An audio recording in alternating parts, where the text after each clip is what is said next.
Welcome to Believe in Progress, the American Association for Cancer Research Foundation's podcast. Join us as we share stories of hope and inspiration that will lift your spirits and remind you that no matter how difficult the journey may be, there's always hope. Together, we can make progress in the fight against cancer and bring hope to those who need it most.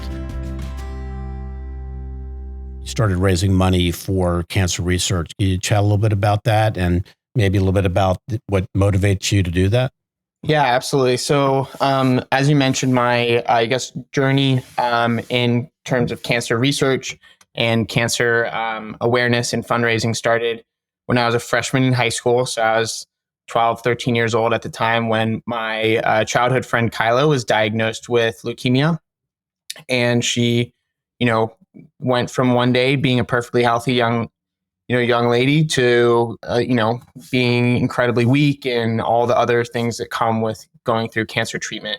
And kind of seeing her go through those treatments was inspirational as well. But what I was also struck by was how much help she got along the way. I mean, it's never an easy path to go through cancer treatment. And it really took a village to kind of cure her, not only cure the disease, but also take care of the person, which I think is just so important. And so at the time, my high school had something called a challenge project, which was you were to spend 30 hours on something that you wouldn't otherwise have done.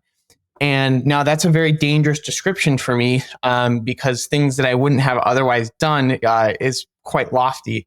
And so I decided, I was 12 years old at the time, that I wanted to climb Mount Kilimanjaro in Africa. At 12 years old? Which is at 12 years old. And that stands just over 19,000 feet. It's the tallest mountain in Africa. And I actually wanted to do higher mountains at the time, but I was I had to compromise. maybe mom and dad got a little bit into that decision, right? Yeah. There was a couple ultimatums along the way. But, while training for that, I don't really know where it came from, but just all of a sudden one day I was like, I want to do something to give back to all the people that have helped Kyla along the way. And so I brought the idea to her, and she said that she really wanted to raise money for Make-A-Wish because she had been granted a wish trip. And that was just such an incredible experience for her. Not only like looking forward to that in the future, but as well as like being able to go on it. And so that's what we did. We set off to raise money, and we just sold little glow-in-the-dark wristbands that said Kili for Kyla, as in Kilimanjaro for Kyla, and ended up raising over $6,000.